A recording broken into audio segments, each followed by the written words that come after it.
지난 주일에 8장 1절 말씀, 이것은 8장 전체의 주제가 되는 말씀이라 그랬습니다.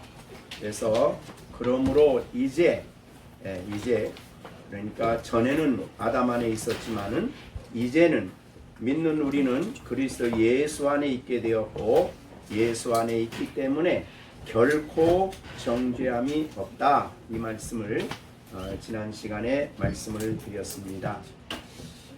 귀한 말씀은 우리의 삶에 늘 좀 양식과 같이 또 우리가 이 말씀에 그리스도 안에 주어진 진리들이 우리 영혼의 생수같이 우리에게 역사하도록 또 생각하고 묵상하고 그 뜻을 잘 살피는 우리들이 되어야 되겠습니다. 이제 오늘은 2절, 3절, 4절 이렇게 나가는데 2절, 3절, 4절도 1절에 대한, 즉 칭의의 문제에 대한 또 다른 설명이다, 이렇게 볼 수가 있습니다. 내용상으로 그렇습니다. 그래서 우리 신앙인들에게는 항상 이미 주어진 진리를 확실하게 아는 일이 중요하고 그 진리에 견고하게 서야 된다 하는 것을 여러분 늘 기억을 하시길 바랍니다. 자, 그러면 오늘 이제 2절을 말씀을 드릴 텐데 여기에 2절에 이는 이라는 표현이 있습니다. 이는 이라는 말로 썼지만은 헬라어 원문에는 가르라는 단어입니다. 이거는 왜냐하면 이란 말이 오히려 더 설명하기가 설명이 더 좋을 것 같아요. 그러니까 앞에 나오는 결코 정죄함이 없게 된 그 이유를 설명하는 것이다, 그렇게 볼 수 있습니다. 그래서 이는 이라고 했을 때 앞에 정죄함이 없는 일은 어떻게 되어졌느냐 이거하고, 그 다음에 이 3절에도 가르라는 단어가 앞에 나와 있습니다. 근데 우리 말에는 그게 없는데, 그래서 뒤에 나오는 내용 두 가지가 바로 1절의 설명입니다. 또 다른 설명이고, 그 다음에 이렇게 된 사람은 어떻게 살아가도록 하나님이 이런 일을 하셨느냐, 그러니까 정죄함이 없게 하신 것은 어떤 삶으로 살아가도록 하기 위함이냐 라고 해서 4절의 말씀이 됩니다. 그래서 4절에는 맨 앞에 히나라는 헬라어가 들어가 있는데, 원문에 물론 이제 의미상으로는 들어가 있지만 바로 4절, 이렇게 살아가는 사람이 되기 위하여 정죄함이 없게 하셨다. 정죄함이 없게 하시고 의롭담을 얻게 하신 것은 이러이러한 삶의 방식으로 살아가도록 하기 위함이다, 이렇게 한 것이 이제 4절이에요. 그러니까 이건 이제 우리가 7장에서도 많이 말씀을 한 내용인데, 우리가 7장에는 5절에 보면은 7장 5절에 그런 말이 있죠. 죄의 정욕이 우리의 지체 중에 역사하여 우리를 사망을 위하여 열매 맺게 하였는데, 자, 이런 자리에서 우리를 떠나서 그리스도와 연합되어 4절에 이제 우리가 하나님을 위하여 열매를 맺게 하려 함이라. 그러니까 우리를 왜 우리를 이런 그 율법 아래 있는 우리의 삶에서 왜 하나님이 떠나게 하시고 이혼하게 하시고 또는 십자가 밑에서 죽게 하시고 그리스도에게 연합시켰느냐, 그것은 새로운 삶을 살게 하기 위함이다. 그러니까 옛날하고 똑같은 삶을 사는데 그냥 믿기만 하는 것이 아니고 믿어서 정죄함을 받지 않은 우리는 전혀 새로운 삶을 살아가야만 되도록 그렇게 만드셨다. 이제 그것이 바로 이제 4절입니다.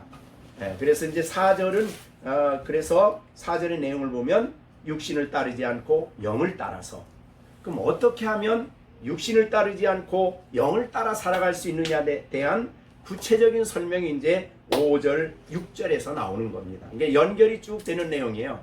그렇게 보시고, 그럼 오늘은 2절, 3절, 4절까지만 말씀을 드리고자 합니다. 자, 앞에서는 이제 그리스도 안에 있는 우리가 어떻게 그리스도 안에 있게 되었느냐? 우리는 하나님이 거듭나게 하셔서, 그죠? 우리는 새 생명을 주셔서.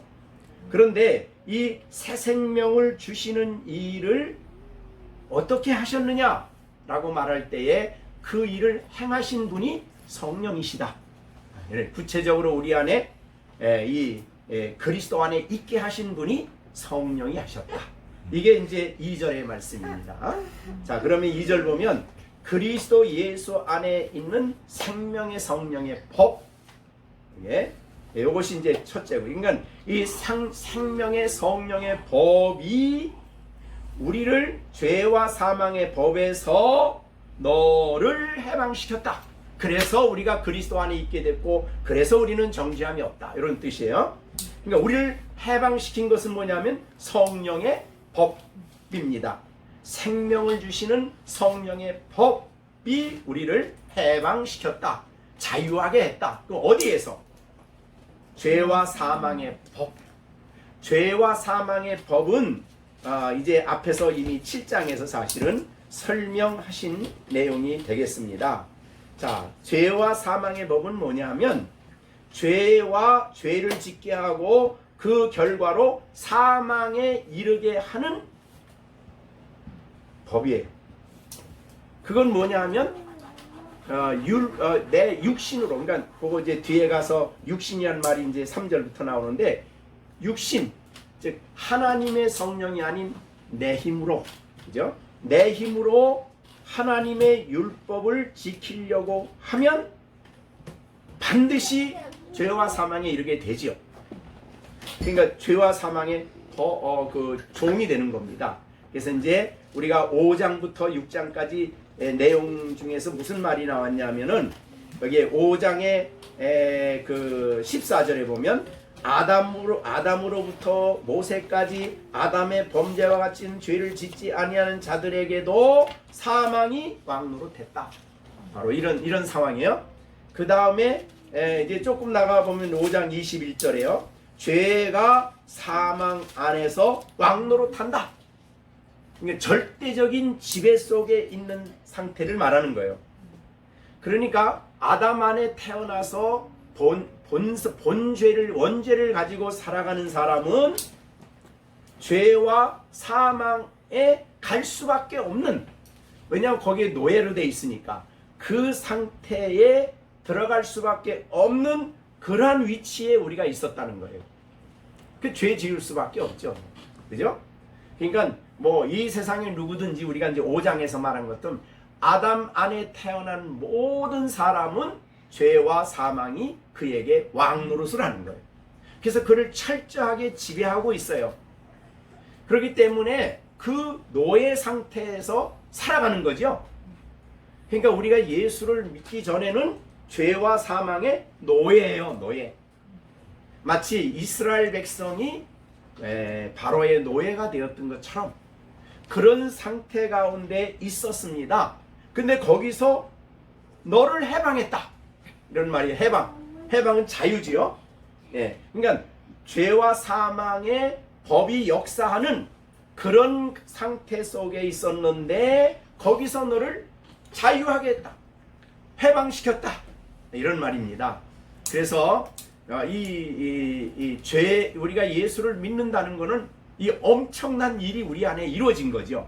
근데 그럼 누가 그렇게 우리를 죄와 사망이 종노릇하고 절대적인 지배 속에 살아가서 그 매여 살던 우리를 그 상태 가운데서 누가 우리를 해방시켰냐?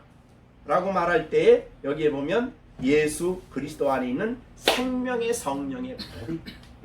이 법이란 말은 율법이란 뜻이 아닙니다. 그것이 강력하게 앞에서도 우리가 7장에서도 얘기를 했습니다. 율법이란 말에도 법을 쓰지만 일반적인 자연법은 어떻다고 그랬죠? 태양이 뜨면 해가 지면은 다음날 해가 또 뜨고 봄이 지나면 여름이 오고 이게 법이에요. 법. 그런 의미에서 반드시 그렇게 된다는 뜻이에요. 자, 그러면 예수 안에 있는 생명의 성령의 법이 우리 안에 역사를 해서 죄와 사망의 노예의 상태 속에서 우리를 해방시켰다. 그런데 이거를 성령이 지속적으로 우리 안에 성령이 임재하셔서 역사하는 거예요. 성령이 역사함으로 우리를 거듭나게 하셔서 그리스도 안에 있게 하시고, 그리고 예수를 믿고 뭐 의롭다함을 얻고 이런 일이 일어난 거죠. 자, 우리가 요한복음 4장에 보면은 요한복음에 보면은 3장이죠.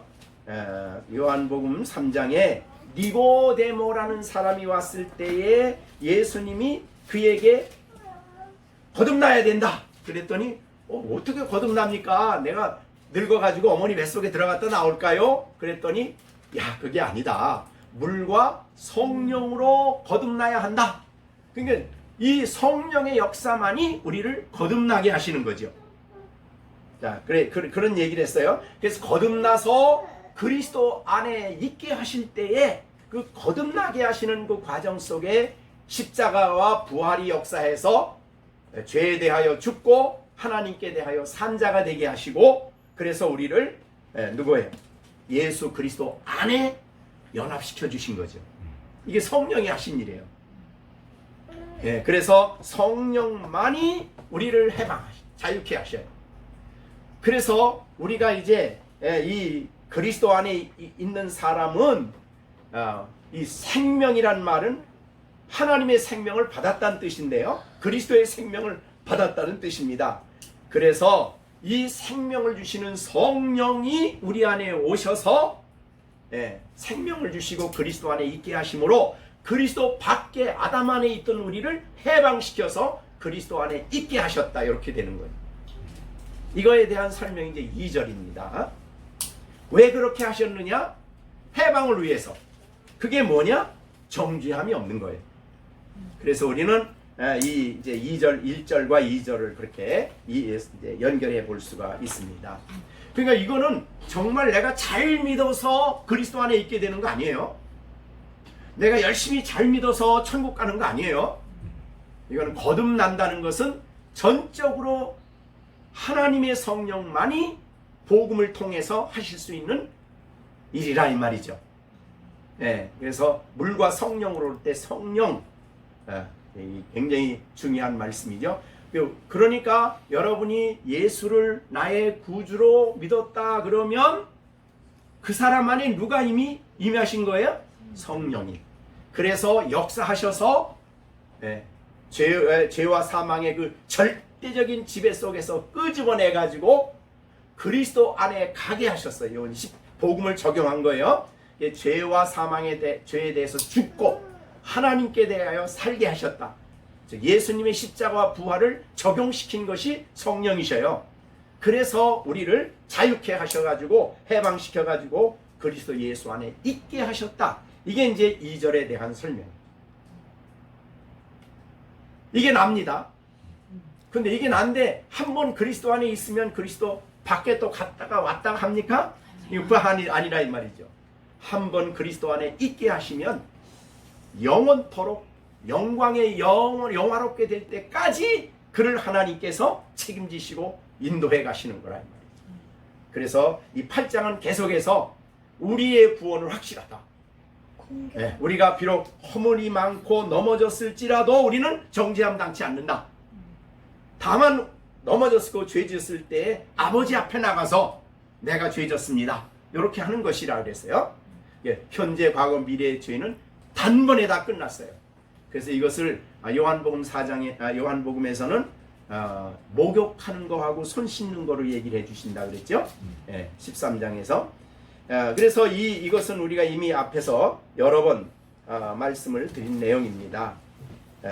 우리가 요한복음 13장에 그 예수님께서 제자들에게 이제 손발을 씻어주시는 내용이 나왔죠. 자, 요한복음 13장 13장 이렇게 됐습니다. 한번 보시죠. 자, 예수님 발을 씻어주시니까 베드로가 예수님께 세상에 스승이 제자의 발을 씻는 법이 어디 있습니까? 그거 안 됩니다. 내 발을 씻어줄 수가 없습니다. 라고 말을 합니다. 그죠? 이것이 이제 8절이에요. 13장 8절. 자, 베드로가 이르되 내 발을 절대 때때로 씻지 못하나이다. 이렇게. 예수께서 대답하시되 내가 너를 씻어주지 않으면 내가 나와 상관이 없다. 시몬 베드로가 이르되 주여 내 발뿐 아니라 손과 머리도 씻어주십시오. 그랬더니 유명한 10절의 말씀을 합니다. 그러니까 요새 말하는 세족식이 이 뜻이 아니에요. 이게 요새 말하는 세족식은 굉장히 성경을 떠난 의식입니다. 이건 천주교에서 온 의식이에요. 사실은 기독교에서는 세족식이라는 것이 사실은 없는 거예요. 자, 여기 보세요. 10절에 예수께서 이르시되 이미 목욕한 자는 뭘만 씻으면 돼요? 발밖에 씻을 필요가 없나니 온몸이 깨끗하다. 그런데 다는 아니다. 요거는 누구를 말한 거냐면 11절에 예수를 팔자가 누구인지 알았다. 그러니까 가룟 유다는 깨끗해진 사람이 아니에요. 그러니까 다 깨끗하다. 이 말은 뭐예요? 현재 미래 과거 죄가 다 한 번에 다 끝났다 이 말이죠. 그럼 이제 살아가는데 손발이 더럽혀지죠. 그것만 씻으면 되는 거예요. 왜 그게 씻는 게 필요하냐? 너 나하고 씻지 않으면 상관이 없어라고. 관계란 말은 관계가 안 이루어진다는 거예요. 죄를 짓고 그냥 회개하지 않고 있으면 하나님과의 관계가 이루어지지 않는다는 거예요. 교제가 안 일어난다 이 말이죠. 깊은 교제가 안 일어난다 이 말이에요. 죄를 가지고 있으면. 그래서 그거는 그런 면에서 죄를 자복하고 하나님께로 돌아가야 되는 그런 부분입니다. 이거는 죽을 때까지 해야 돼요. 그러나 정죄는 없어요. 그리스도인이 죄를 졌다 그래서 정죄 받는다? 아니에요. 한 번 그리스도 안에 들어오면 영원토록 정죄가 없습니다. 죄를 져도 정죄가 아니에요. 아버지께 범죄하고 아버지의 뜻을 어겨서 하나님을 슬프게 하고 성령을 근심시켜드린 이런 부분이 있는 거예요. 우리 안에 거하시는 성령을 근심시켜드리면 안 되잖아요. 그죠? 이 위대하신 하나님을 대적하는 일을 해서는 안 되잖아요. 그런 의미에서 우리는 죄를 짓지 않아야 되는 부분이에요. 그러나 정죄는 끝났다. 이것이 이제 여기 오늘 8절에 하신 말씀입니다. 자, 그럼 다시 한번 봅니다. 2절. 이는 이렇게 함으로써 우리가 정죄함이 없다 이런 뜻이에요. 해방시켰다. 누가?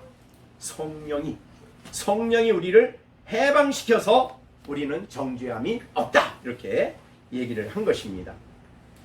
이스라엘 민족이 애굽에서 나온 다음에 요단강을 지나서 홍해를 지나서 시내 산에 와서 하나님과 언약을 맺은 후에 너 다시는 애굽까지 마 그랬다 하나님이. 다시는 애굽까지 정죄 아래로 내려가면 안 된다는 뜻이죠. 우리의 구원은 그래서 완전한 거다. 그런 말이 이제 우리를 사랑하셔서 이런 방법으로 우리를 구원하셨다는 거예요. 자, 그 다음에 이제 3절에도요. 3절에는 무슨 말이 나오냐면 그러면 우리를 죄에서 이렇게 해방하셨는데 어떤 방법으로? 이건 그리스도를 통해서. 아까 자 우리가 성경에 보면 요한복음 4장에 물과 성령이죠. 거듭나는 거는. 근데 성령은 성령이시고 또 물이 있어야 돼요. 그 물은 바로 말씀을 뜻해요. 그래서 우리가 이제 베드로 전서 1장에 보면은 거듭남에 관해서 이렇게 말씀했습니다. 자, 거듭난다 말할 때 23절. 1장 베드로전서 1장 23절. 너희가 거듭난 것은 뭘로 안 된 것? 썩어질 씨로 된 것이 아니요 썩지 아니할 씨로 된 것이니 살아있고 항상 있는 하나님 말. 항상 있다는 말이 늘 있는 법이라 이 말. 하나님의 구원시키시는 거듭나게 하시는 법이에요.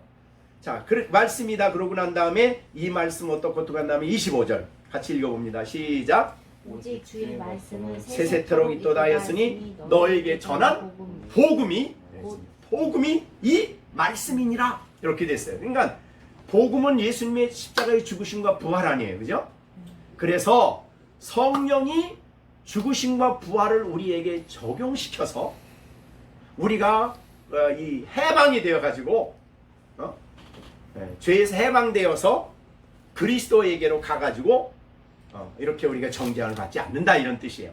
자, 그러면 이제 그렇게 봐서 그래서 이 2절은 성령이 거듭나게 했다는 말을 설명한 거고, 그 다음에 3절은 뭘 설명하는 거예요? 그러면 복음이죠. 그러니까 복음을 설명합니다. 자, 3절 보겠어요. 율법이 육신으로 말미암아 연약하여 할 수 없는 그것. 이 말은 뭐냐면 율법이 육신으로 말미암아 연약하여, 그러니까 연약해서 율법의 요구를 다 이루어서 의로워질 수가 없다는 거예요. 자, 그러니까 율법은 앞에서 우리가 7장에서 이런 말 했습니다. 율법은 12절에 7장 12절 이러보건대 율법은 거룩하고, 그 다음에 계명도 거룩하고 의롭고 선하고, 그 다음에 14절에 율법은 7장 14절. 자, 그래요. 왜 선하고 의롭고 거룩하고 신령한 율법이 우리를 죄 아래 팔리게 만들어요? 율법은 의롭고 거룩하고 선하지만 율법을 받은 사람을 죄를 이길 수 있는 능력은 안 준다 이 말이죠. 그러니까 야, 너 하나님을 사랑해, 이렇게 이거 마음을 다하고 뜻을 다하고 사랑해, 이거 거룩한 말이죠. 선한 말이죠. 근데 그 말 주고 난 다음에 그 사람으로 하여금 죄를 이기고 그렇게 살아가도록 능력은 못 준다 이 말이죠. 율법이. 율법에게 능력은 없습니다. 선하고 의롭고 거룩하지만 능력은 없어요. 자, 그래서 아이들에게 학교에서 도덕을 가르칠 때에 너 이렇게 해야 돼 라고 좋은 말을 가르쳤어요. 알아요. 근데 죄가 활동하면 그 죄를 이길 수 있는 능력이 없는 거예요. 죄를 이겨야 되는데, 그래야 순종하는데 그걸 못 이기는 거예요. 그래서 많이 안다는 것이 그 사람이 거룩하다는 뜻이 아니에요. 많이 알다고 해서 안다고 해서 그 사람이 선한 사람이 아니에요. 행해야 되는데 그 안에 활동하는 죄 때문에 행할 능력이 없다는. 자, 그래서 율법이 문제가 아니에요. 율법이 문제가 아니고 육신 안에, 우리 육신 안에 있는 죄가 활동하기 때문에 이 율법이 육신으로 말미암아 연약하여 할 수 없어요. 그러니까 율법은 거룩하게는 못한다 이 말이죠. 약해서. 그거는 율법이 문제가 있는 게 아니에요. 육신의 문제가 있어. 우리 육신에 죄가 영향을 미치고 있기 때문에. 아셨죠? 예, 그래서 육신으로 말미암아 율법은 우리를 의롭게 못 만든다 이 말이죠. 그거를 계속 보여준 것이 뭐냐면 이스라엘 백성들이에요. 여러분이 이스라엘 백성들이 십계명을 받고 율법을 받는 것이 출애굽기 20장부터 시작되거든요. 시내산에 도착을 해서. 근데 그 배경이 뭐냐면 19장이에요. 자, 그래서 19장에 하나님이 뭐라고 하냐면 내가 너희들에게 율법을 주겠다 라고 얘기할 때 뭐라고 했냐면, 백성들이 이럽니다. 율법을 지키면 복 받는다. 사실 지키면 복 받아요, 지금도. 근데 못 지켜서 문제지. 근데 우리는 이제 지킬 수 있게 됐지만은 지키면. 자, 그러니까 19장 8절. 출애굽기 19장 8절에 이럽니다. 자, 한번 보세요. 19장 율법을 받는 배경입니다. 이것이 율법을 이해하는데 굉장히 중요합니다. 19장 우선 7절부터 읽어볼게요. 모세가 내려가서, 시내산에 내려가서 백성의 장로들을 불러 여호와께서 자기에게 명령하신 그 모든 말씀을 그들에게 진술했어요. 그랬더니 8절에 다 같이 읽어봅니다. 시작. 백성이 일제히 응답하여 이르되 여호와께서 명령하신 대로 우리가 다 행하리이다.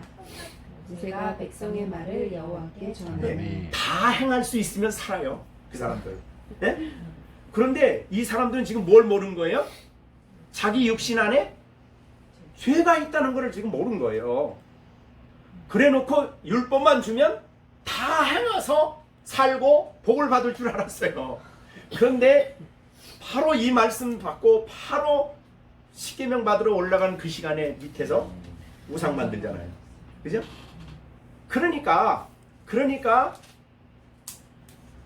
그 율법을 받은 배경이 그거예요. 다 행할 겁니다. 다 행하면 산다. 다 행하면 의로워지는 건데 안 된다는 거예요.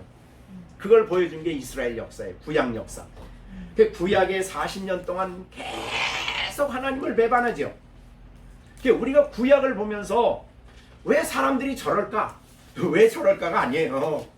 그들 안에 죄가 있는 것을 모르고 그들은 자기가 그 율법을 행하려고 했어요. 자기가. 이게 육신이에요. 육신. 지금도 우리가 성령의 은혜 없이 내가 행한다면 우리도 이스라엘 율법 아래 내려가서 내가 행하려고 하는 사람들이에요. 그건 안 된다는 거예요. 자, 그렇기 때문에 자 보세요. 다시 한번 본문으로 돌아가 봅니다. 3절입니다. 육신으로 말미암아 율법은 연약하여 할 수 없어요. 율법에 요구하는 바를 다 행할 수 없어요. 율법이 하게 할 수 없다 이 말이죠. 왜? 육신 때문에 죄를 이기고 율법을 완전히 순종하는 일을 율법이 도무지 할 수가 없는 거예요. 이거는 의인은 가르쳐 주지만 아시겠죠? 그런데 그거를 누가 하셔요? 하나님이 하신다. 이렇게 됩니다. 그것을 바로 율법이 할 수 없는 그 일, 즉 믿는 자기 백성들이 율법을 순종할 수 있도록 하는 그 일을 하나님이 하셨다. 이런 말이죠. 아시겠죠? 율법이 못하는 것을 누가 하셨다고요? 하나님이 하셨다. 여기에 그래서 그것을 하나님이 하신다. 이렇게 된 거예요. 그러니까 우리의 삶 속은 사실은 이렇게 되는 거예요. 내가 예수 믿고 난 다음에 그럼 내가 그렇게 살아야지. 이렇게 하면은 율법을 아무리 들어도 못하는 거예요. 그러면 어떻게 하시겠어요? 하나님이 내 안에서 하신다. 이렇게 되는 거죠. 자, 하나님이 하십니다. 요거예요. 굉장히 은혜스러운 말이죠. 하나님이 그것을 하나님이 하신다. 율법이 육신으로 말미암아 연약하여 할 수 없는 그 순종의 삶을 율법을 이루는 삶을 하나님이 하신다. 네, 하나님이 하시는 일은 이제 두 가지 방법이에요. 그래서 그 나머지 이제 3절 하반절 하나 하고 그 다음에 4절에서 이 문제를 다뤄주고 있어요. 원리적인 문제입니다. 이 문제를 다루고 이제 구체적으로 어떻게 그렇게 해야 하느냐는 이제 5절부터 이제 구체적인 방법을 제시하고 있어요. 자, 그러면 하나님이 하시는데 하시는 걸 설명하는 것이 하반절이에요. 곧이란 말 있죠. 곧은 하나님이 하시는 일을 설명한 거예요. 곧이란 말은 곧 그 내용은 뭐냐면 하나님이 하시는 그 방법은 뭐냐 하면 죄로 말미암아 자기 아들을 죄 있는 육신의 모양으로 이 땅에 보내심을 예수님을 보내셔서 그 일을 하셨다는 거예요. 이게 복음이죠. 그래서 아까 거듭나게 하는 일은 율법이 못해요. 그런데 2절에서 성령이 하시고 3절에서 아들을 통해서 우리를 거듭나게 하시고 아들 안에서 우리를 의롭다 하시고 아들 안에서 우리를 자녀되게 하시고 아들 안에서 하나님의 모든 은혜가 왕노릇하게 만들어주시는 거예요. 그래서 아들을 보냈다. 이 얘기예요. 자, 그러면 하나님이 하시는 방법은 누구를 보내는 거예요? 독생자 예수님을 보내는 거예요. 이게 복음이에요. 그래서 이 땅에 오셔서 죄에 대해서 죽고 하나님께 대해서 부활하심으로 이건 이제 우리가 6장 10절에서 얘기했죠. 예수님 십자가에서 죽고 부활했는데 우리가 죄에 대해서 죽고 하나님께 대해서 살았다. 그래서 예수를 보내주시고 예수 안에 있는 사람들은 전부 다 예수 안에 있는 것이 그 사람의 것이 된 거죠. 즉 예수님에 대한 진리가 그의 진리예요. 예수님이 아들이기 때문에 그리스도 안에 있는 사람도 자녀가 된 거고, 그죠? 예수님이 죽으셨기 때문에 그리스도 안에 있는 사람도 죄에 대해서 죽었고, 사탄에 대해서 어둠의 왕국에 대해서 죽었고, 예수님이 부활했기 때문에 그리스도 안에서 살아났고, 그래서 새 생명을 얻었고, 그리스도 안에서 모든 예수님의 진리가 다 그리스도 안에 있는 성도에게 진리가 되는 거예요. 그래서 이제 하나님은 우리를 볼 때에, 여러분을 볼 때에 예, 우리를 보는 게 아니에요. 우리를. 예? 그러니까 우리를 볼 때 시령이를 보는 게 아니라 시령이를 보는 게 아니라 시령이가 그리스도 안에 있기 때문에 그리스도를 본다 이 말이죠. 그리스도 안에 있는 시령이를 보는 거예요. 그죠? 그리스도 안에 있는 시온이를 보는 거예요. 그래서 속에는 부족하지만 내 자녀다. 이렇게 얘기하는 이유는 예수 보고. 우리가 기도할 때도 우리는 부족하지만 예수를 보고 기도 응답을 하시는 거예요. 전부 다. 이게 복음이에요. 근데 그걸 우리에게 맡기지 않았단 말이죠. 네. 그래서 우리는 자꾸 우리를 보는 게 아니라 이미 그리스도 안에서 되어진 나의 신분과 위치를 보는 일이 신앙생활에는 핵심. 여기서 모든 신앙생활이 나와야 되는 거예요. 너 이렇게 좀 신앙생활 좀 바르게 해. 이게 아니에요. 이런 사람이 됐기 때문에 된 사람으로 이렇게 살아. 이렇게 돼야 돼. 너 그렇게 살아서 그거 되게 너 그렇게 살아서 너 믿는 사람이냐? 아니요. 믿는 사람이기 때문에 그렇게 살아야 돼. 하나님이 이렇게 돼야 하나님 자녀라면 내가 교회에 다녀서 하나님 자녀로 행동해야지. 그게 아니고 하나님 자녀니까 그렇게 자녀로서 이제부터는 살아가야 돼. 자녀의 신분, 자녀에게 준 은총이 너무 크기 때문에 자녀라는 위치가 너무 놀랍기 때문에 왜냐하면 그리스도 자녀에게 주시는 하나님의 그 놀라운 복은 전부 다 그리스도 안에서 오는 거기 때문에. 자, 그래서 이게 바로 그런 말이에요. 그래서 율법이 육신으로 말미암아 할 수 없는 그것을 하나님은 하시는데 누굴 통해서? 그래서 그 다음에 나오는 것이 곧 죄 때문에 죄로 말미암아 자기 아들을 이게 복음이죠.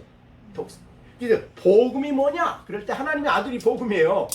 자, 우리가 이제 로마서 1장 한번 보세요. 자, 우리가 앞에서 했지만은 로마서 1장 1절입니다. 예수 그리스도의 종 바울은 사도로 부르심을 받아 하나님의 복음을 위하여 택정함을 입었으니 이 복음은 하나님이 선지자를 통하여 뭐예요? 그의 아들. 그렇죠. 복음은 하나님의 아들입니다. 단순히 예수가 아니에요. 하나님의 아들이 이 땅에 육신을 입고 오신 그분이 죽으시고 부활하신 거예요. 하나님의 아들이어야 돼요. 그리고 지금도 부활하셔서 하나님의 아들로 계시고 우리는 그리스도 안에 있기 때문에 아들의 신분으로서 하늘의 우편에 영광스럽게 앉아있고 그래서 이제 요한복음 17장에 보면은 아버지께서 내게 주신 영광을 내가 저들에게 주었습니다. 이렇게 얘기하잖아요. 네? 그러니까 하나님의 자녀라는 예수님이 땅에 오셔서 얻은 그 신분의 영광을 자기 믿는 사람들에게 다 주었다. 그러니까 우리는 노력해서 뭐 어떻게 애써서 막 하나님의 영광을 얻으려고 애쓰는 사람이 아니에요. 이미 우리에게 왔습니다. 그래서 우리는 그리스도 안에서 이미 되어진 일을 확신하고 되어진 것을 감사하고 되어진 것을 기뻐해야 된다 이 말이에요. 자, 그래서 죄로 말미암아 자기 아들을 죄 있는 육신의 모양으로 보냈다. 모양으로 보냈다 그 말은 다른 사람은 이 땅에 사람으로 올 때의 모양이 아니라 죄인으로 와요. 죄. 아까 우리가 그 성경 교독하시면서 내가 어머니의 태중에서부터 죄를 지었습니다. 그러니까 원죄를 가지고 온 거예요. 근데 예수님은 죄가 없이 오셨어요. 그래서 모양이라는 말을 쓴 거예요. 죄 없으신 분으로 이 땅에 오셨어요. 왜? 죄의 문제를 해결하기 위해서. 죄의 문제를 해결하기 위해서는 예수님이 죄에 있는 사람의 모양으로 인간으로 이 땅에 오셔야만 죄를 짊어지는 거예요. 그래서 우리의 죄를 짊어지신 거죠. 자, 그래서 죄로 말미암아 자기 아들을 죄에 있는 육신의 모양으로 옷단 말은 성육신 했다는 뜻입니다. 그래서 이 성육신 할 때에 이 말씀이 적용되려면 예수님은 죄 없이 나야 돼요. 그럼 아담의 후손으로 오면 안 돼요. 그래서 누구의 후손으로 온 거예요? 예수님은 누구에게서 났다 그래요? 여자 마리아에게서 났어요. 다른 사람 다 아브라함의 자손 이삭 자손 야곱 이러는데 예수님만은 아버지 자손이 아니에요. 마리아에게서 나야 돼요. 동정녀 탄생. 우리가 그래서 늘 동정녀 탄생을 고백하는 이유는 그 진리가 아니면 예수님은 죄 가지고 와야만 돼요. 그러면 우리의 죄를 질 수가 없어요. 자기가 죄인이니까. 그래서 죄 없이 이 땅에 오시기 위해서 여기 육신의 모양으로 아들이 죄 있는 육신의 모양만 인간으로 오신 거예요. 죄는 없는 거예요. 그런데 죄로 말미암아 그렇게 왔기 때문에 그 죄를 그 아들에게 다 지우시고 육신의 죄를 정하셨다. 요 정했다는 말은 번역이 좀 어려워요. 원문의 뜻대로 한다면 저기 8장 1절에 있는 단어하고 원문이 똑같아요.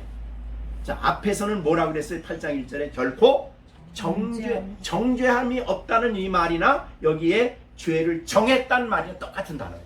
헬라어. 그러니까 예수님은 죄 없어요. 죄 있는 모양으로 와가지고 죄로 말미암아 우리의 죄로 말미암아 그 죄를 다 지시고 십자가에서 하나님이 그 죄에 대하여 정죄를 내리셨다 이 말이에요. 여기에. 그죠? 위에는 정죄가 없지요.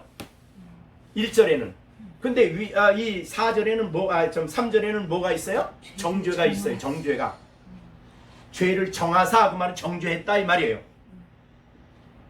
그러니까 예수님이 정죄를 받았기 때문에 죄 없으신 분이 받았기 때문에 우리 죄가 그에게 다 옮겨진 거고 정죄를 받았기 때문에 우리에게는 정죄가 없는 거예요.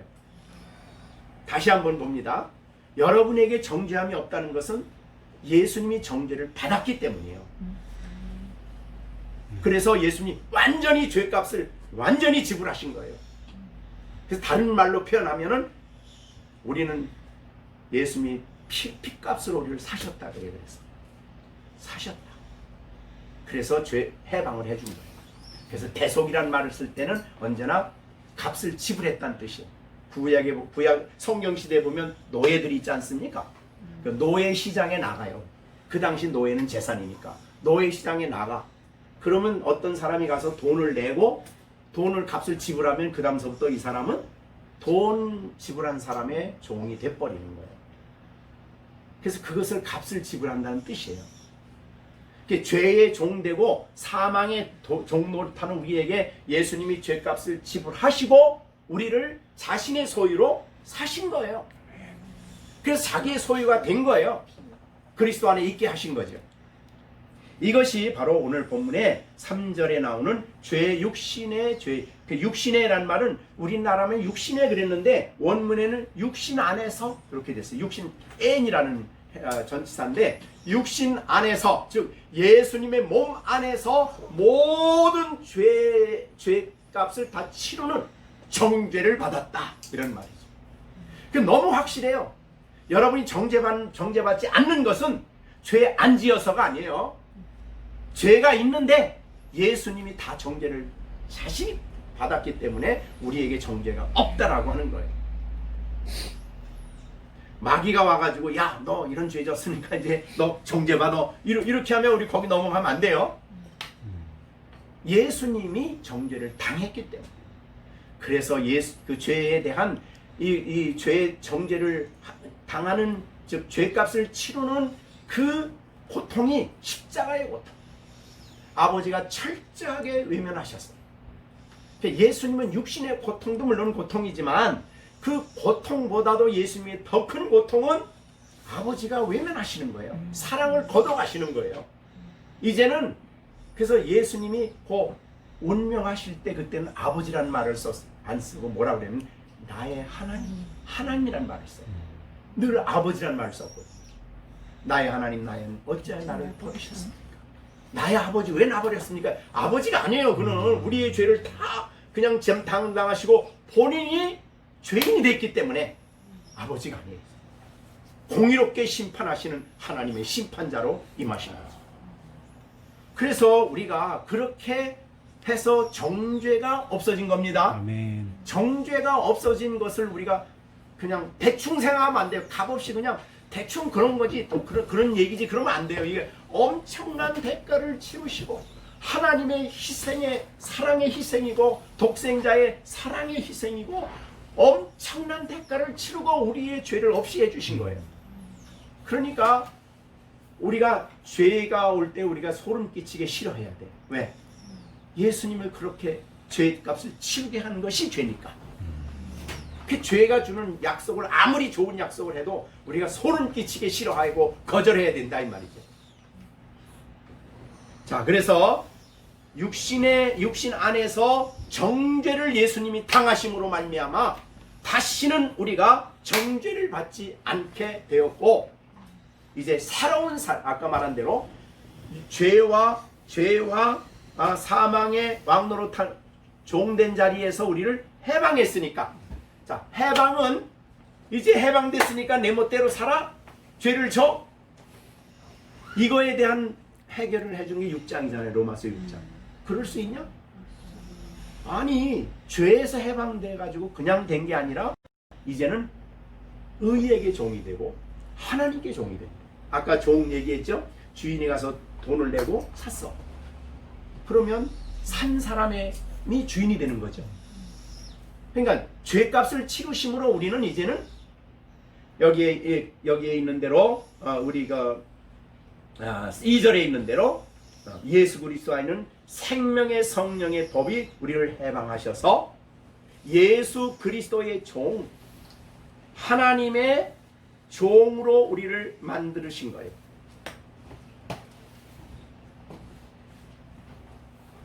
그러니까 이제 주인이 바뀐 겁니다. 그죠? 철저하게 주인이 바뀐 거지 내가 주인 된 거 아니에요. 우리가 많은 사람들이 예수를 믿고 난 다음에도 여전히 자기가 주인으로 살아가는 사람들이 있다는 것은 이거를 모르는 거예요. 이거. 야, 주인이 바뀐 거다. 이 세상에는 중간 상태는 없다. 만약에 자기가 주인이라 그러면 그 사람 누구의 종이에요? 죄와 사망의 종이고, 하나님이 유일하신 하나님 내 주인이라 그러면 그 사람은 올바로 예수님의 종이 된 사람이죠. 그럼 왜 그렇게 종으로 했느냐? 그것은 새로운 삶을 살게 하기 위함이에요. 그래서 우리가 7장에 보면은 7장이죠. 4절 보습니다. 4절 같이 읽어봅니다. 시작. 그러므로 형제들아 너희도 그리스도의 몸으로 말미암아 율법에 대하여 예수님 때문에 정죄당했기 때문에 우리가 죽었다는 거예요. 정죄를 당했어요. 십자가에서 못 박힘으로 우리도 못 박혔어요. 이거 설명했죠. 6장 11절. 자, 6장 11절 아까 11절 보겠습니다. 이와 같이 너희도 너희 자신을 죄에 대하여는 왜 그래요? 10절에 예수님이 죄에 대하여 단번에 죽으시며 그의 살으심 하나님께 살으심이기 때문에 예수에게 있는 법이 내게 된 거 아니에요. 자, 그래서 그게 이제 4절이에요. 7장 4절. 죽임을 당하였으니 율법에 대해서 이제 죽임을 당했어요. 해방됐어요. 이는 왜 해방했느냐? 이는 왜 해방했어요? 이유는 다른 이곳 죽은 자 가운데 살아나신 이에게로 간다는 연합이라고 그랬어요. 장가간다. 시집간다 그런 말이에요. 연합되었다. 시집갔다. 그래서 왜 그럼 그분에게 시집갔어요? 뭐 하라고? 하나님을 위해서? 그렇죠. 죄를 위해서 열매 맺히던 생활이 이제 끝났어요. 하나님을 위해서 열매 맺히게 하려고 그리스도께 결혼했어요. 연합되었어요. 하나님의 종이 되었어요. 새로운 삶을 살아가는 거예요. 새로운 방식이 이제 6절, 10장 6절에도 나옵니다. 자, 이제 우리가 얽매였던 죄에서 해방이 됐어요. 율법에서 벗어났어요. 해방됐습니다. 이러므로 우리가 이제는 어떻게 살아요? 영의 새로운 것으로 섬긴다. 율법의 조문에 묵은 것으로 아니에요. 옛날에는 그렇게 했어요. 근데 그거 아니에요.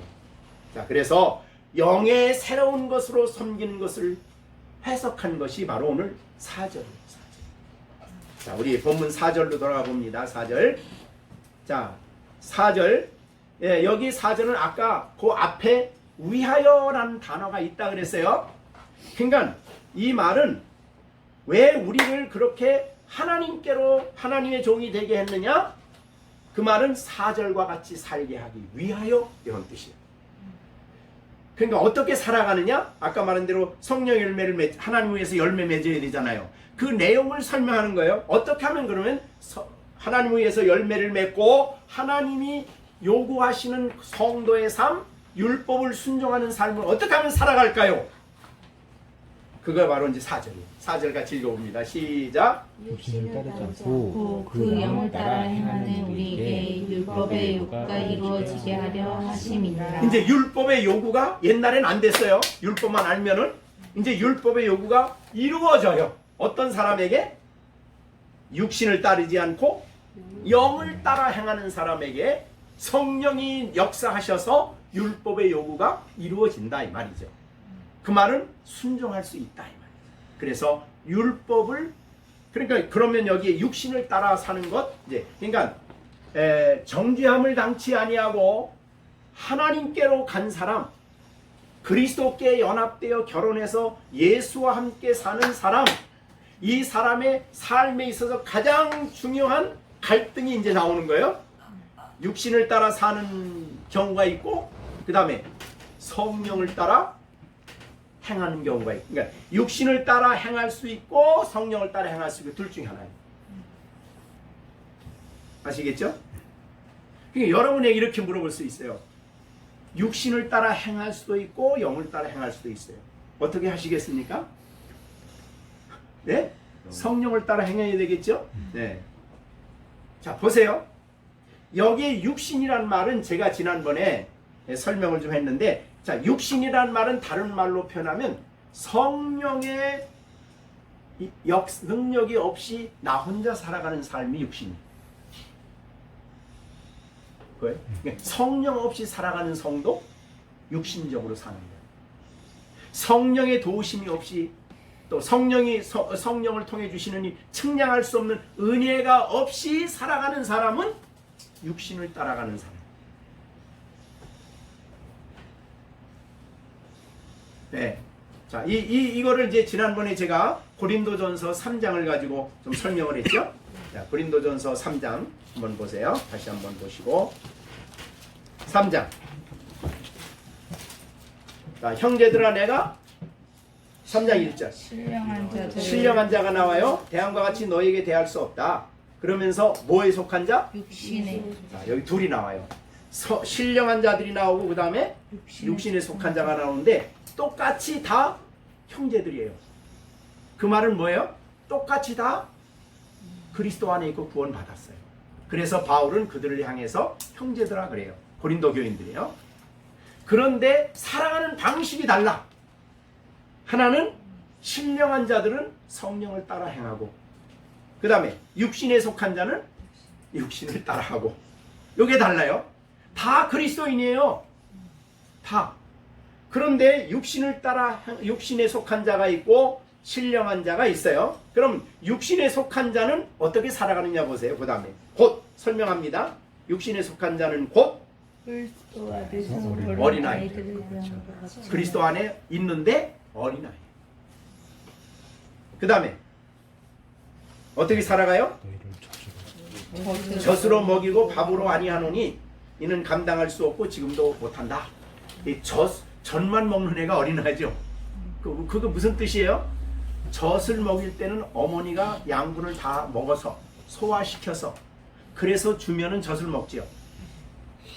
그러니까 이 어린아이는 본인이 스스로 하나님 말씀을 체험하지 못하고 남이 소화한 것을 듣고 살아가는 사람입니다. 말씀을 경험하지 않아요. 사실은 진리는 우리의 삶 속에 경험되어지는 진리인데 그냥 남이 하면은 참 목사님이 설교 이제 했어요. 설교를 했으면 참 은혜스럽다. 그러고 끝이에요. 또 누가 나와 간증했어요. 야 잘한다. 야 은혜스럽다. 그러고 끝이에요. 듣고만 끝이에요. 그러니까 경험이 없어요. 진리를 경험하지 않아요. 네, 이것은 이제 우리 히브리서에서도 그 약한 자에 대한 말씀과 요거를 이제 말씀을 하는데 우리 히브리서 한번 보겠습니다. 네, 히브리서 5장입니다. 어린아이는 여기 봅니다. 13절 어린아이를 설명했어요. 어린아이는 뭐 못해요? 젖을 먹는 자가 어린아이죠. 그죠? 13절 5장 13절 히브리서 젖 먹는 자는 그렇죠? 젖 먹는 자마다 어린애요. 근데 이 어린아이의 특징은 뭐가 있어요? 의의 말씀을 경험하지를 않아요.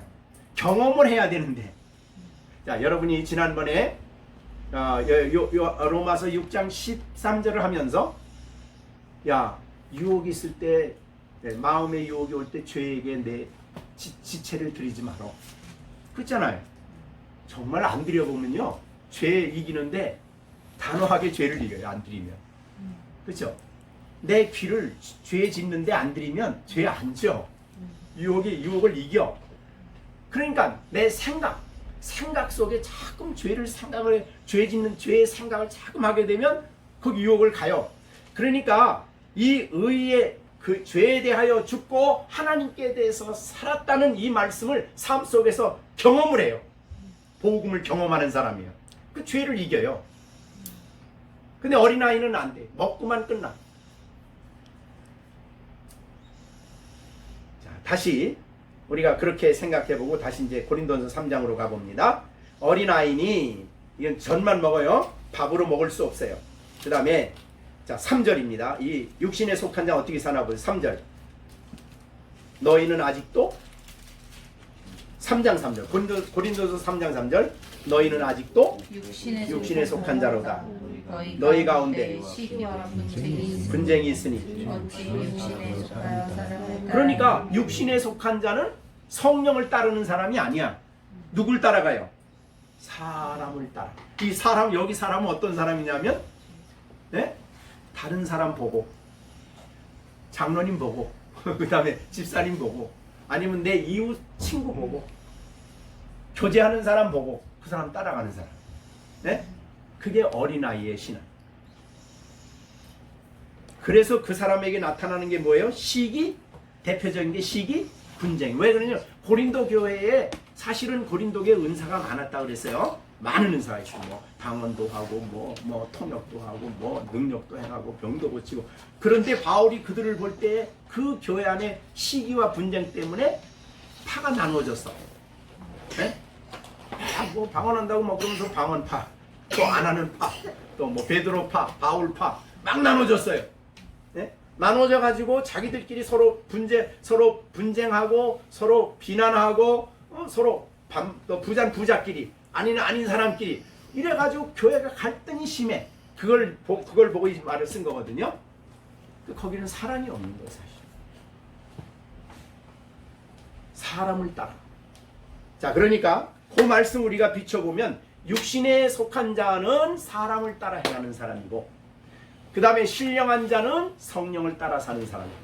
자, 그렇게 보고 이제 다시 8장으로 넘어가 봅니다. 로마서 8장 4절입니다. 자, 그러면 다 구원받았어요. 정죄함이 없어요. 그런데 육신을 따르는 사람이 있고 성령을 따라 행하는 사람이 있어요. 이건 교회는. 그러니까 우리가 교회를 볼 때 세 종류의 사람이 볼 수 있어요. 거듭나지 않고 교회 와 있는 사람, 거듭났는데 육신을 따라 사는 사람, 거듭났는데 성령을 따라 사는 사람, 이렇게 세 종류의 사람이 있어요. 그러니까 어려움이 많아요. 교회 모든 분쟁과 나누어짐은 거의가 다 육신을 따라 행하기 때문에 성령을 따라 행하지 않아요. 자, 그러면 이건 우린 여러분의 문제예요. 자, 그러면 육신을 따르지 않고 성령을 따라 행하는 우리에게 율법의 요구가 이제는 이루어지게 돼요. 자, 성령 없이 율법을 배우면 율법을 행할 수 있을까요? 율법이 요구하는 건 못하죠. 왜 그래요?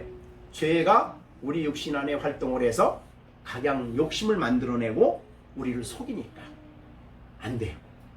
결국은 넘어져요. 그래서 죄 아래 넘어져요. 그런데 영을 따라 살게 되면, 성령을 쫓아 살게 되면 율법이 요구하는 사랑의 법, 율법 정신이에요. 율법 문제가 아니라, 여러분 저기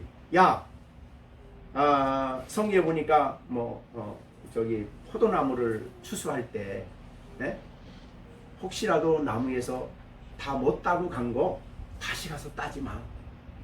뭐라 그래서 그게 실제로 그렇게 하라는 얘기하는 그 정신은 뭐예요? 요구하는 게 그 율법이 요구하는 거예요. 가난한 사람 생각해. 가난한 사람 사랑해야 돼. 그럼 그들의 몫이야. 이런 뜻이거든요. 그러니까 율법이 요구하는 바를 이루는 것은 성령을 따라 행해야 돼. 그러니까 우리가 이제 사랑과 관계도 내가 왜 손해보는 일에 그건 뭐 따라가는 거예요? 그 사람은? 육신을 따라가는 거예요. 그죠? 근데 성령이 우리를 인도할 때 이제 어떻게 인도하느냐? 성령은 항상 말씀과 같이 가요. 말씀을 통해서 우리를 인도하는 거예요. 자, 이제 그 문제는 이제 다음에 그럼 어떻게 성령을 쫓아가느냐 하는 문제는 이제 5절에 가서 다음 주에 가서 굉장히 중요한 말입니다. 그럼 내가 어떻게 하면 성령을 따라갈 수 있습니까? 그랬더니 이제 5절에서 생각에 달려있다. 생각. 자, 여러분의 생각이 중요해요. 우리의 생각이 육신적으로 하느냐 영적으로 하느냐 요 차이예요. 굉장히 그리스도인들에게는 이 생각이 중요합니다. 그래서 생각하는 대로 가는 거예요. 네. 왜냐하면 생각은 우리의 지성의 문제거든요. 생각을 통해서 우리의 그 진리가 깨달아지면, 생각할 때 깨달아지면 우리의 정서, 감정에 기쁨이 오고 그것을 순종하고자 하는 힘이 생겨요. 이게 정서예요. 정서가 오면 그 다음에 의지를 움직여서 순종하게 만들어요. 이게 지정의가 같이 가는 거예요. 네, 그건 이제 다음에 우리가 5절에서 설명하기로 하고, 오늘 주신 이 진리는 여러분은 예수를 믿고 거듭나서 그리스도 안에 있는 자에게는 결코 언제까지 그래요? 언제까지? 영원토록이에요. 이거 흔들리면 안 되는 거예요. 이거 위에 탁 서서 그렇게 된 이유는 죄와 사망의 벌써 나를 해방했다. 해방해서 그리스도 안에 있게 하셔서 생명을 주셨다. 이 성령이 하십니다. 근데 그 일을 어떤 방법으로 하셨느냐? 예수의 십자가의 죽으심을 통해서 하셨다. 이게 이제 3절이고, 그렇게 해서 그리스도 안에 있는 사람은 주인이 바뀌었어. 또 살아가는 영역이 바뀌었어. 어둠의 나라가 아니라 빛의 나라, 생명의 나라에 속한, 하나님 나라에 속한 백성이요. 그 사람의 백성은 어떻게 사느냐? 육체를 따라 사느냐? 성령을 따라 사느냐 하는 문제가 남아있는 거예요. 여러분들은 누구를 따라 살아야 돼요? 성령을 따라가야 돼. 죽기 살기로 성령을 따라가야 돼. 그러면 성령이 우리 안에 역사해서 율법의 의미를 잘 이해해주고, 자, 여러분, 율법이 여러분 안에 성령이 역사하기 시작하면 율법을 순종하는 것이 어려울까요? 힘들까요? 네, 쉽대요. 이게 요한 1서에 보면은 이 문제를 명확하게 다루어주고 있어요.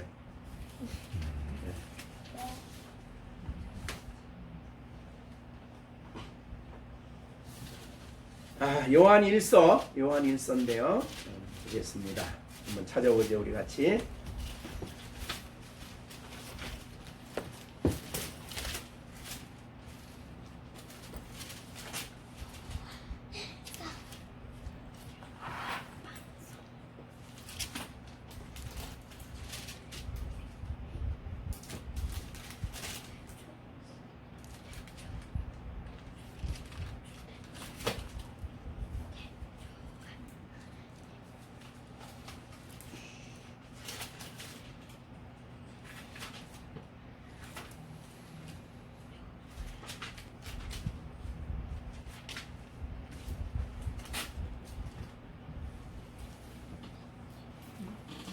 어디 있나? 아까 네?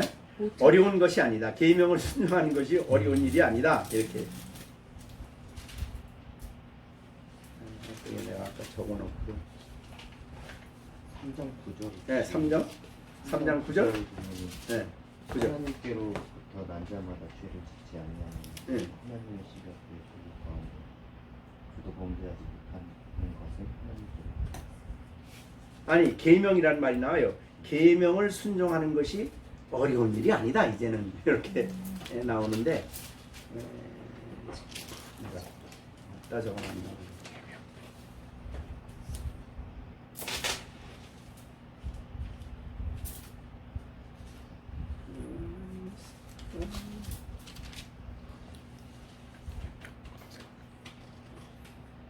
5장 3절이요. 5장 3절? 예, 맞아, 무거운 거. 예. 자, 5장 3절 봅니다. 2절 3절 같이 읽어봅니다. 우리가 하나님을 사랑하고 그의 계명을 지킬 때 이로써 우리가 하나님의 자녀 사랑한 줄 아느니라. 하나님을 사랑하는 것은 이것이니 우리가 그의 계명들을 지키는 것이라. 그의 계명들은 무거운 것이 아니다. 무거운 것이 아니다. 성도들에게는 무거운 일이 아니에요. 우리에게 가까이 있고.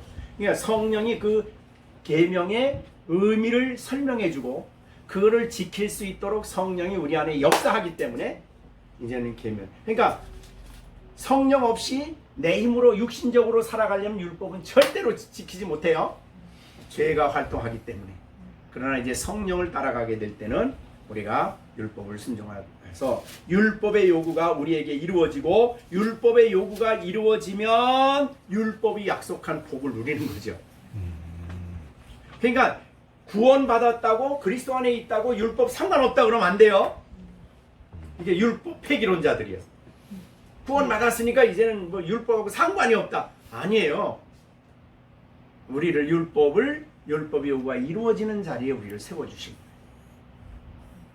아시겠죠? 네. 여러분 여기까지가 오늘 이제 로마서 8장 4절까지가 단번에 예수 믿음으로 이루어진 사건이에요. 이제부터는 이제 그 다음에 성화 문제가 5절부터 이제 시작이 됩니다. 참 하나님께서 우리를 위해서 엄청난 일을 사실 하신 겁니다. 그래서 여러분 예수님을 나의 주님으로 고백할 수 있고 또 내가 하나님의 성경을 또 사랑하고 또 예배를 이렇게 드리고 하나님을 가까이 할 수 이게 거듭나지 않은 사람은 전혀 불가능한 일이고 거듭났다고 하더라도 이 영적으로 살지 않으면 이 충만한 삶을 못 사는 거예요. 네, 죄를 따라 사니까. 그래서 그 사람의 분명히 그리스도 안에 있으면서도 구원받은 즉 성령의 그리스도 안에 있고 이 충만한 영적인 복을 모르고 그 기쁨을 모르고 살아갈 수 있어요. 거듭나도. 그래도 천국 갈 수 있어요. 다른 말로 표현하면 구원의 확신이 없이도 갈 수 있어요. 하나님 나라에. 근데 구원의 확신이 있을 때 성도는 이 안에서 즐거워하고 기뻐하며 하나님 나라를 이 땅에서 누리며 살아가는 거예요. 그건 다르죠. 그죠? 그래서 오늘 많은 사람들이 구원의 확신이 있어야만 간다고 생각하는 것은 너무나 우리가 지나친 생각. 확신하고는 상관없어요. 그런데 이제 확신은 성령의 인도를 따라서 정말 그 풍성한 삶을 살아가기 시작하면은 야, 이 구원이 이렇게 엄청난 거구나. 이걸 이제 느끼고 감격하고 감사하며 즐거움을 가지고 사는 사람하고 갈까 손에 못 가네. 이게 맨날 여기 왔다 갔다 하고 확신 없이 사는 사람하고는 근본적으로 영적 삶의 질이 다른 거예요. 질이. 예, 우리는 그렇게 살아가도록 하지 않았어요. 예, 우리는 은혜가 왕노릇하는 자리에 있기 때문에 이 풍성한 삶을 누리며 여러분들이 살아가는 여러분들이 되시길 바랍니다. 아멘. 기도하겠습니다.